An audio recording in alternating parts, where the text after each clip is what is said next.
America by the 1770s, English colonies were well established along the Atlantic coast. Here, the English had built permanent homes and were growing in numbers. To carry on their main occupation, which was agriculture, the English cleared extensive lands which had been Indian hunting grounds and turned them into farms. With the continued advance of English settlements, there came frequent conflict with the Indians. Through such conflicts, many Indian tribes in America had become enemies of the English. But the French in America had made friends with the Indians.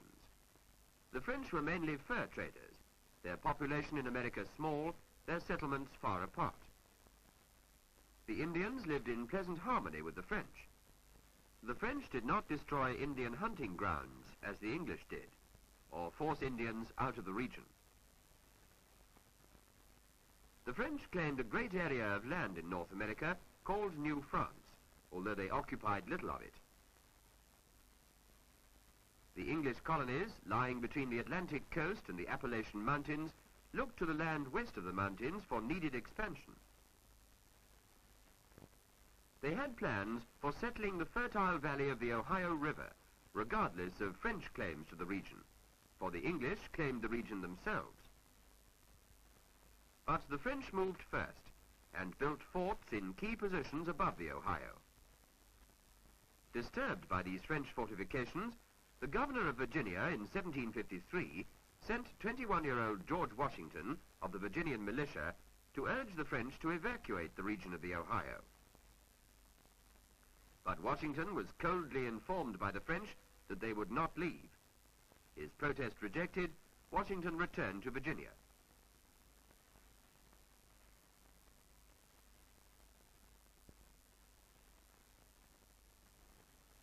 The key to the Ohio Valley seemed to lie in a point of land where the Allegheny River met the Monongahela, forming the Great Ohio.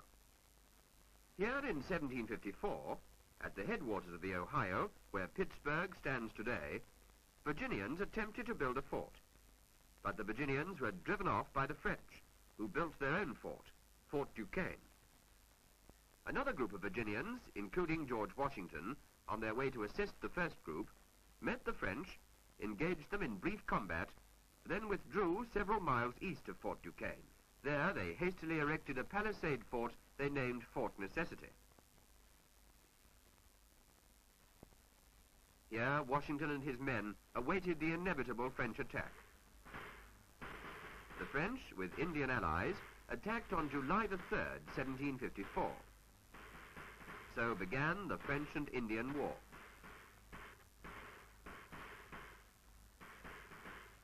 The French and Indians easily defeated the Virginians and allowed them to withdraw. France still held the Ohio region.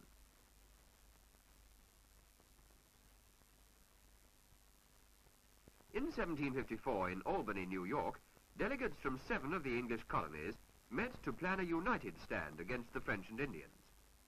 The delegates agreed that there was an urgent need for the separate colonies to cooperate in order to be successful in combating the French.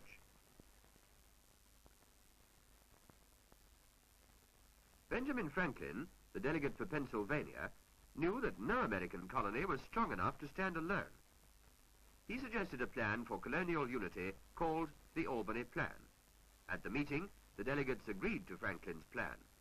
But later, when they had returned home, their separate colonial governments rejected it.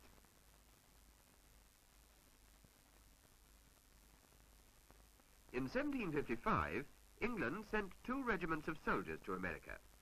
The aim was to destroy the French positions at Fort Duquesne and other strong points. In command was General Edward Braddock, with George Washington in charge of the colonial troops. Braddock had mapped his route of conquest, and his battle plans were simple. He was confident that defeating the French at every encounter would present no difficulty to his superior English forces. But young Washington told Braddock that the French would not fight in America as they had in Europe. Here they made use of trees and other natural defenses, as Washington's colonial soldiers had also learned to do from the Indians. But Braddock refused to change his battle plans. Setting out from Virginia, Braddock and his troops slowly moved through the wilderness towards Fort Duquesne. Nearly 4 months later, the English had their first battle with the French 8 miles from Fort Duquesne. Braddock ordered his men and the colonial troops to fight in the open, while the French, with their Indian allies, fired on them from under cover. The English fell, unable to see the enemy. They were easy targets because of their exposed position. The English and colonial troops, cut down by the unseen French and Indian forces, suffered great losses. Completely overwhelmed by the French, they were forced to retreat. General Braddock, mortally wounded in the battle, realized too late that his young colonial officer, George Washington, had given him good advice about wilderness fighting. Braddock's defeat meant the beginning of a period of terror for English colonists. With the defeat of the English forces, English frontier settlements in Pennsylvania, Maryland, and Virginia came under attack by Indian tribes, who now allied themselves with the French. Burning and destroying, the Indian allies and the French brought death and destruction to frontier settlers in what had now become a drive to force the English out of North America. Because of the forts the French had built and the forts they had captured from the English, French power in America now seemed invincible.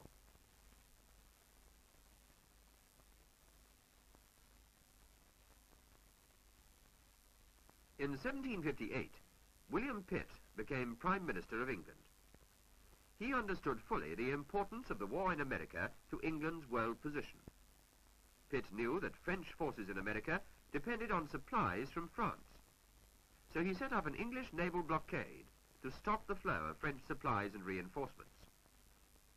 Then, under the command of young, energetic generals, the military might of England was concentrated in America, supported by colonial troops.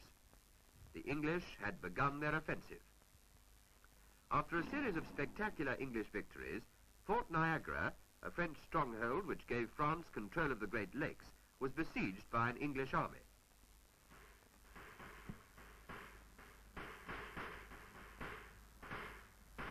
The firing continued night and day.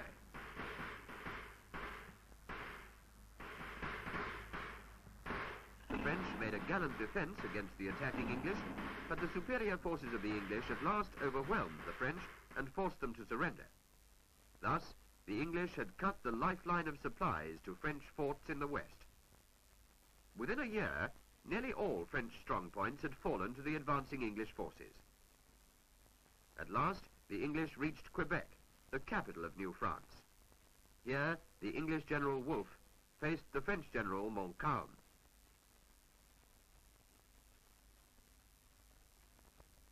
In September of 1759, the battle for Quebec was fought, outside the walls of the city on the Plains of Abraham. The English held their fire, watching the French approach to within 50 paces. Then, concentrated fire and the English attack that followed shattered the French defenses. Quebec fell, and with it, the French Empire in America.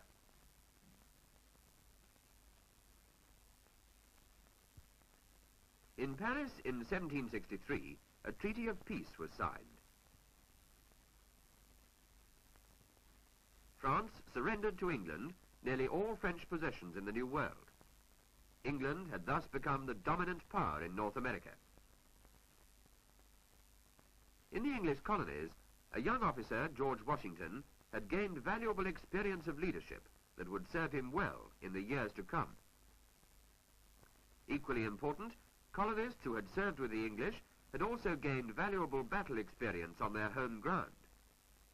But more important, American colonists were now free of the menace of the French and Indians. They therefore were not as dependent on England for protection as they had been. And so, out of the French and Indian War had come the impetus towards American independence.